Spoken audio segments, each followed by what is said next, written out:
Cryogenic engine സാങ്കേതികവിദ്യ രംഗത്ത് വീണ്ടും വിജയകരമായ പരീക്ഷണം നടത്തിയ ISRO വാക്വം ചേംബറിന് പുറത്ത് നടത്തിയ ക്രയോജനിക് റീ ഇഗ്നിഷൻ പരീക്ഷണം വിജയകരമായി നടന്നതായി ISRO അറിയിച്ചു. C-20 എഞ്ചിൻ പരീക്ഷണമാണ് വിജയകരമായത്. സമുദ്രനിരപ്പിലെ അന്തരീക്ഷത്തിൽ ആദ്യമായാണ് ഇത്തരമൊരു പരീക്ഷണം. വിവരങ്ങളുമായി ഐസൺ ജോസ് ചേരുന്നു. ഐസൺ ജോസ്, ISRO അഭിമാനകരമായ മറ്റൊരു നേട്ടത്തിലേക്ക് കൂടി കടന്നു കയറുന്നു. അതായത് ഇപ്പോൾ വന്നിട്ടുള്ളത് ക്രയോജനിക് എഞ്ചിൻ സാങ്കേതിക വിദ്യ രംഗത്താണല്ലോ വീണ്ടും വിജയകരമായ പരീക്ഷണം നടന്നിട്ടുള്ളത്. കൂടുതൽ വിവരങ്ങൾ.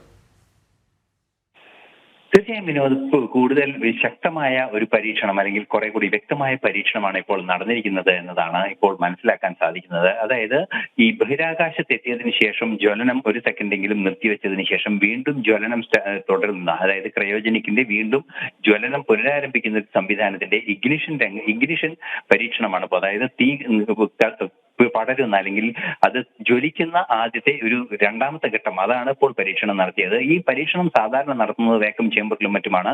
പക്ഷേ അത് സാധാരണ സമുദ്രനിരപ്പിലെ അന്തരീക്ഷത്തിൽ സാധാരണ രീതിയിൽ അത്തരത്തിലുള്ള ഒരു പരീക്ഷണം നടത്താനുള്ള ഒരു നീക്കമാണ് ഇപ്പോൾ വൻ വിജയമായിരിക്കുന്നത്. നേരത്തെ വേക്കം ചേംബറിൽ നടത്തുന്നത് ബഹിരാകാശത്തൊക്കെ അന്തരീക്ഷ മർദ്ദത്തിന്റെ വ്യതിയാനങ്ങൾക്കനുസരിച്ചുള്ള ഒരു പരീക്ഷണമായിരുന്നുമാണെങ്കിൽ സ്വാഭാവിക അന്തരീക്ഷത്തിൽ ഈ ക്രയോജനിക്സിന്റെ സാധ്യതകളെ കുറിച്ചാണ് ഈ പരീക്ഷണം കൊണ്ട് ഉദ്ദേശിക്കുന്നത്. അതിന്റെ ഇഗ്നിഷൻ, അതായത് ക്രയോജനിക് എഞ്ചിൻ ഒരിക്കൽ ഒരു ഘട്ടത്തിൽ പ്രവർത്തനം നിർത്തിവെച്ച് വീണ്ടും സെക്കൻഡുകൾക്ക് ശേഷം പുനഃപ്രവർത്തനം ആരംഭിക്കുന്ന റീസ്റ്റാർട്ടിംഗ് സംവിധാനത്തിന്റെ ഗവേഷണമാണ് ഇപ്പോൾ നടന്നത്. ഇക്കഴിഞ്ഞ ദിവസം, അതായത് ഇക്കഴിഞ്ഞ നവംബർ 29-ാം തീയതി മഹേന്ദ്രഗിരിയിലെ പ്രൊപ്പൽഷൻ കോംപ്ലക്സിൽ വെച്ചാണ് ഈ പരീക്ഷണം നടന്നത്. പരീക്ഷണം വൻ വിജയകരമായിരുന്നു എന്ന് ISRO അറിയിക്കുന്നുണ്ട്.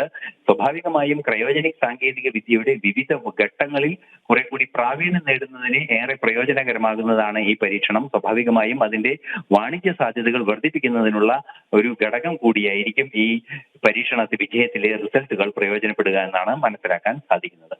വിനോദ്, തീർച്ചയായും ക്രയോജനിക് എഞ്ചിൻ സാങ്കേതിക വിദ്യാ രംഗത്ത് വീണ്ടും വിജയകരമായ പരീക്ഷണം നടത്തി.